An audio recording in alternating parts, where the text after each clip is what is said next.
les guerres accidents yi drogue bi yooyu ñëw jël seen wàllu finalement ñu ne jigéen ñi kat xaw nañu ëpp góor ñi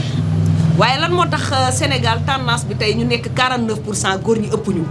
dafa am luy xew ci yeneen i dëkk yoo xam ne xëy na ñun dëkkuñu fa waaye mi ngi ñuy xaw a laal mooy lan la moitié de la population mondiale ci ñetti réew rek la ñuy dund Inde moo jiitu léegi Chine Pakistan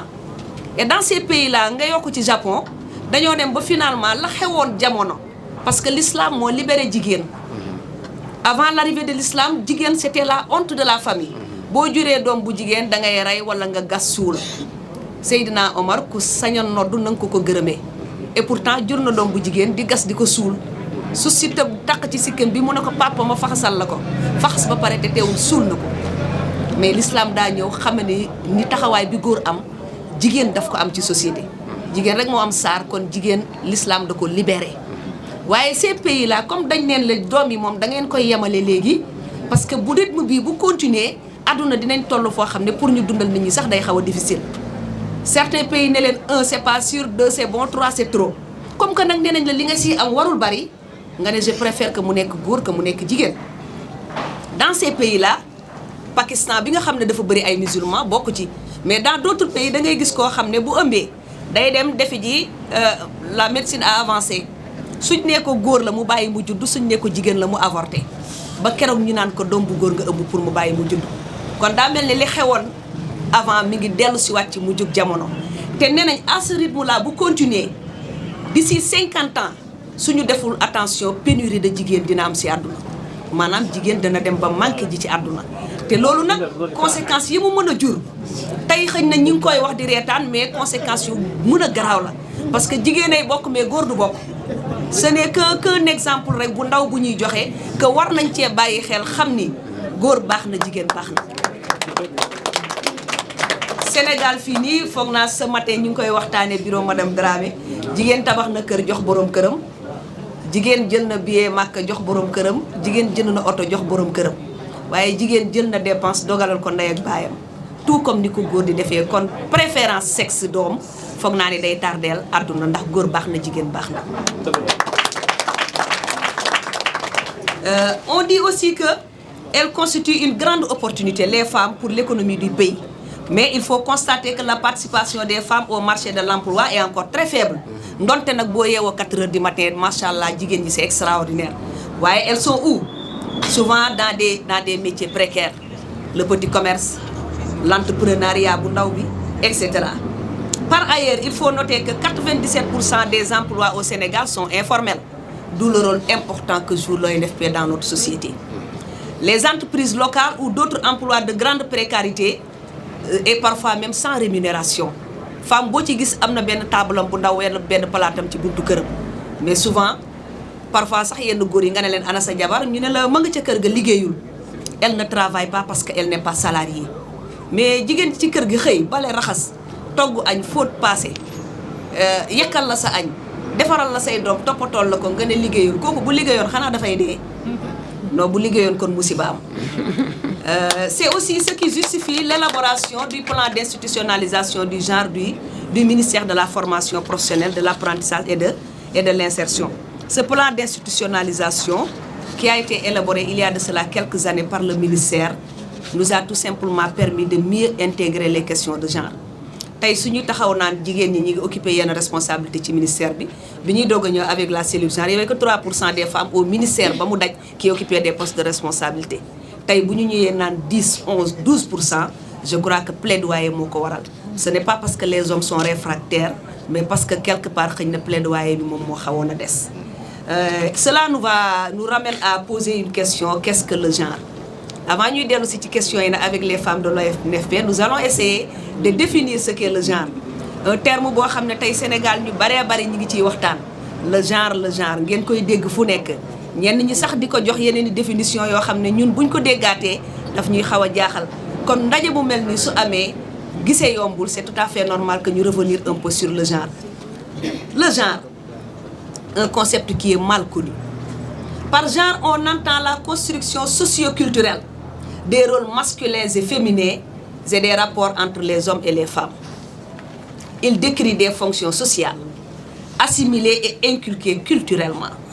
C'est ainsi que le résultat des relations de pouvoir établies dans une société et sa conception est alors dynamique et diffère selon l'évolution du temps,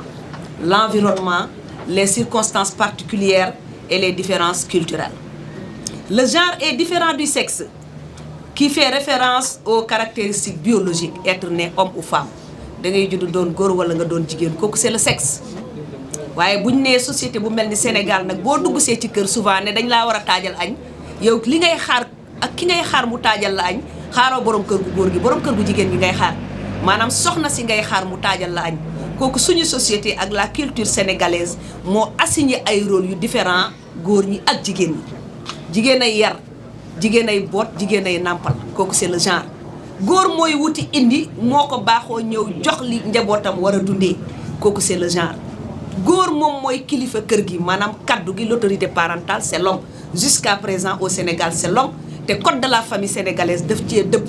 parce que suñu diine aussi que l'on soit chrétien ou musulman daf ciy dëpp donc là c'est le genre des relations de pouvoir entre les hommes et les femmes. Confusion que les gens font en général quand on parle du genre ils pensent immédiatement à la femme, c'est-à-dire au sexe féminin, alors que ce n'est pas la femme, c'est la relation entre les deux sexes dans une société donnée. Genre boobu nag ñu ne ñu li koy influencer dafa bari la culture day influencer le genre. soo ñëwee ci réew mu mel ni Sénégal par exemple nga ñëw fekk benn jigéen nga naan ko waa léegi comme genre la nit ñi wax da ngay waxtaan ak sa borom kër boo toggee añ bu wàccee toggu reer mais kooku bu sëyam tasee yaa ko tas parce que nos réalités socio-culturelles ne collent pas avec ça. boo demee en Occident partage des tâches lañ lay wax bu kii di togg kële mi ngi raxas et même foofu il faut nuancer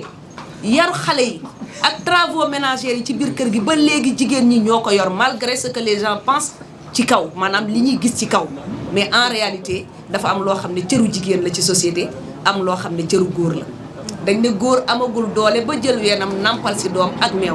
parce que yàlla jigéen kese la ko cërale mais jigéen amagul doole ba taxaw maanaam ne man soxlaatuma góor pour am doom may fécondé sama bopp non yàlla mayu ko loolu yàlla góor la cërale mooy fécondé. ñuy rappeler aussi que nga am doom bu góor nga am doom bu jigéen wala nga am ñaar yëpp toujours c'est l'homme mbir yàlla la yàlla moo jël góor may ko pouvoir yoo xam ne moom rek moo mën a influencer le sexe de son enfant. am na ci ñoo xam ne nag ngeen baal ma dañuy am soxna muy am doom yi jigéen rek ñu ne jigéen rek la may jural damay dem takki beneen xamuñu ne ñoom ñoo jur jigéen yow soo amee doom yi jigéen yow ko góor ki la parce que yow la yàlla cërale yaay fécondé mais yow la yàlla cërale it yaa am góor am jigéen. yaa am X am Y donc soo juree jigéen yow la boo jugee góor yow la ci yow la ko yàlla jaarale mais beaucoup de femmes ont été discriminées dans la société parce que ay doom yi jigéen lañ am ñoom lañ ko jiiñ alors que ñoom elles n'ont pas le pouvoir d'influencer le sexe de leur enfant. Que recherche-t-on à travers l'égalité de genre? Pourquoi on parle de l'égalité de genre? Il s'agit de promouvoir une transformation sociale profonde dans laquelle les femmes et les hommes ne vont pas devenir identiques. Donc am na loo xam ne buñ koy jéem it mënul nekk ndax yàlla moo bëggul ñu identique mais auront la même valeur sociale car ils ne seront pas discriminés par leur sexe. Valoriser les activités réalisées par les femmes autant que celles des hommes. Il ne s'agit pas d'imposer que les femmes et les hommes fassent forcément les mêmes choses. góor dafa war a togg far la force jigéen daa war a réparer porte beeg lampe bi yàqu mais bu ko jigéen defee mën na ko amul problème dañ koy remercier. su góor ñëwee na tey soxnaam noo toogal tey xale bi maa koy yóbbu mu vacciné wu ji amul problème mais société bu mel ni Sénégal rôle buñ assigné jigéen la kon bu mu ñëw ne inversion mécanique des rôles parce que bu ko defee dafay yàq dynamique société bi. Que les hommes et les femmes donc il s'agit effectivement pour nous que les hommes et les femmes aient le droit et la possibilité de se répartir les rôles et responsabilités librement dans toutes les sphères de la vie privée et publique, sans pression sociale liée à l'appartenance à un sexe ou à un autre, sans domination d'un sexe sur l'autre et sans violence. Entre góor ak jigéen relation plutôt de complémentarité la kenn mënul dem bàyyi sa morom góor boo xëyee tey yendoo ak say doom yow kese ci biir kër gisoo soxna ci ngay xamee njëriñam mais jigéen aussi mu toog une journée ba xale yi commencé naan ko ana suñu papa ci lay xamee njëriñu bàyyi ci kër donc ku nekk am na lu mu joué ci rôle bi nañ ko respecter en fonction de ce que li ko yàlla def ak li mu doon n'est-ce pas. Le but est d'amener les sociétés à respecter les femmes et les hommes en tant que des êtres humains à part entière, à reconnaître que leurs droits et dignités sont inaliénables quel que soit leur sexe. Promouvoir l'égalité de genre signifie reconnaître que les hommes et les femmes sont des citoyens et des citoyennes pleinement libres et égaux. Mais bu ñu nee libre et égaux nag c'est sur le plan légal et sur le plan pratique. góor bu waree jàngi école jigéen war na jàngi ONFP bu formé ay góor ONFP dafa war a former ay jigéen maanaam les formations de l'ONFP ne sont pas seulement dispensées aux hommes au détriment des femmes ñoom ñaar ñëpp ci bokk yam c'est sur le plan légal et pratique. Avec les mêmes droits, capacités et opportunités de choisir et de conduire leur vie, de bénéficier du développement et d'y contribuer. L'approche ne se concentre pas uniquement sur les femmes ou sur les hommes, mais plutôt sur la transformation des rapports entre les genres dans un sens plus égalitaire, maanaam équité, égalité. L'objectif de l'approche genre n'est pas de marginaliser les hommes, comme ñenn ñi niñ ko xalaatee boo nee genre ñu ne la non c'est donner plus de pouvoir aux femmes au détriment des hommes fan lañ ko teg non c'est pas de marginaliser les hommes mais c'est plutôt d'élargir la participation des femmes à tous les niveaux comme niñ ko waxee léegi góor baax na jigéen baax na. L'approche genre n'est pas de donner les pouvoirs aux femmes au détriment des hommes waxuñu loolu aussi de. L'approche genre ne vise pas à supprimer les différences biologiques et à rendre identiques en tout point de vue les hommes et les femmes parce que ce n'est pas possible. Le genre n'est pas une concurrence ou une dualité entre les hommes et les femmes.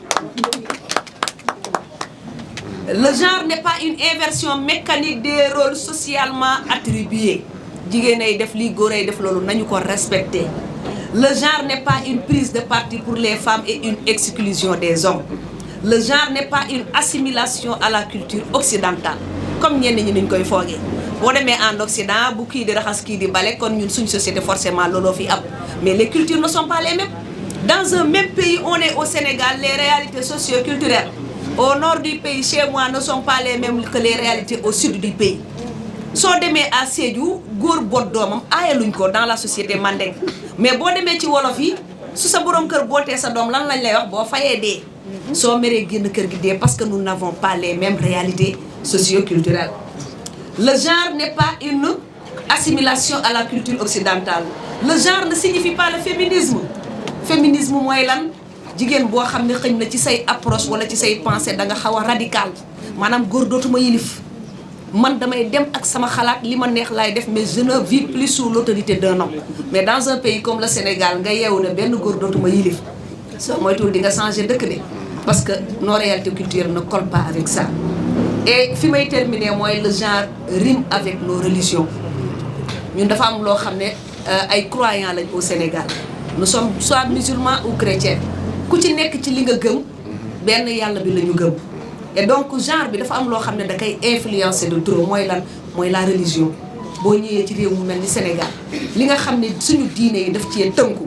code de la famille ñëw accepté ko genre bi bu ñëwee daf ciy ànd. C'est la raison pour laquelle quand le premier ministre canadien était venu au Sénégal pour poser la question au président de la République que pensez-vous des droits des homosexuels